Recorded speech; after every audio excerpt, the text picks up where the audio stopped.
Antarctica کی برفانی دنیا میں جہاں زندگی صرف گروپ میں رہ کر ممکن ہوتی ہے، ہزاروں پینگوئنز ایک ساتھ چلتے ہیں، ایک ساتھ جیتے ہیں، ایک ساتھ سروائیو کرتے ہیں۔ لیکن ایک دن قدرت نے کچھ ایسا دکھایا جو پوری دنیا کو ہلا گیا۔ ایک اکیلا پینگوئن اپنی کالونی سے دور برف کے ختم نہ ہونے والے میدان کی طرف چلتا رہا، نہ رکنا، نہ مڑنا، نہ واپس دیکھنا۔ سوال یہ ہے، یہ پینگوئن اکیلا کیوں تھا؟ کیا یہ گم ہو چکا تھا یا پھر یہ اپنی موت کی طرف چل رہا تھا؟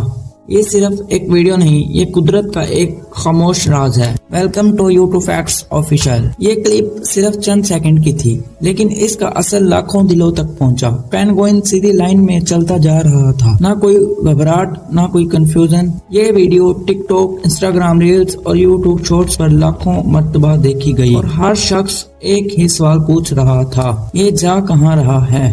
پینگوئن اکیلے رہ کر زندہ نہیں رہ سکتے، ان کی زندگی گروپ پر ڈیپینڈ کرتی ہے۔ گرمی ایک دوسرے سے ملتی ہے، دشمنوں سے حفاظت ساتھ میں ہوتی ہے۔ انٹارکٹیکا جیسی جگہ پر اکیلا ہونا اکثر زندگی کے خاتمے کا اشارہ ہوتا ہے، اس لیے یہ منظر صرف عجیب نہیں بلکہ خوفناک تھا۔ وائلڈ لائف ایکسپرٹ ایک ریئر رویہ بتاتے ہیں جسے ڈیتھ مارچ کہا جاتا ہے۔ اس حالت میں پینگوئن کا دماغ کنفیوز ہو جاتا ہے، راستہ محسوس ہونا بند ہو جاتا ہے اور وہ بنا رکے چلتے رہتے ہیں۔ یہ زیادہ تر ہوتا ہے ایکسٹریم سٹریس سے، تھکن سے یا قدرتی رویوں کے ٹوٹنے سے۔ اگر یہ تھیوری صحیح ہے تو یہ پینگوئن انجانے میں اپنی زندگی کے آخری سفر پر تھا۔ اس کہانی میں ایک اور حیرت انگیز موڑ بھی ہے۔ جب فلم میکر نے اس پینگوئن کو دیکھا تو اس نے صرف ویڈیو بنا کر چھوڑ دیا نہیں، وہ اس کے پاس گیا، اسے ریسکیو کیا اور واپس اس کی کالونی کا ڈائریکشن میں چھوڑ دیا۔ سب نے سوچا اب شاید یہ بچ جائے گا، لیکن جو ہوا وہ اور بھی زیادہ حیرت انگیز تھا۔ پینگوئن کچھ پل رکا،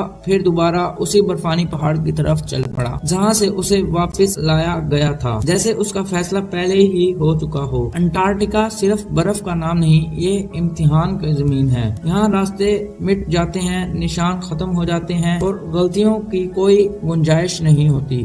یہ پینگوئن شاید قوم نہیں تھا، شاید یہ قدرت کے امتحان سے گزر رہا تھا۔ کچھ لمحے ایسے ہوتے ہیں جب جانور بھوک سے نہیں، ڈر سے نہیں، بلکہ فطرت کے فیصلے سے چلتے ہیں، اور جب فطرت فیصلہ کر لے تو راستے بدلے نہیں جاتے۔ سب سے دردناک بات یہ ہے کسی کو نہیں پتا اس پینگوئن کا کیا بنا، نہ کوئی ٹریکر، نہ کوئی ریسکیو، نہ کوئی خبر۔ وہ برف کے سیف سمندر میں آہستہ آہستہ غائب ہو گیا اور قدرت خاموش رہی۔ یہ کہانی صرف ایک پینگوئن کی نہیں، یہ ایک پیغام ہے۔ قدرت ہمیں یہ سکھاتی ہے ہر زندگی کو بچایا جا سکتا ہے، لیکن ہر فیصلہ بدلا نہیں جا سکتا۔ کبھی کبھی راستہ غلط ہوتا ہے مگر یقین بہت گہرا ہوتا ہے۔ بالکل انسان کی طرح جب ہم اندر سے تھک جاتے ہیں، مدد ملنے کے بعد بھی اسی راستے پر چل دیتے ہیں جو ہمیں تباہ کر رہا ہوتا ہے۔ وہ پینگوئن برف میں گم ہو گیا، نہ چیخیں نہ آواز، صرف ایک خاموش سچ چھوڑ گیا۔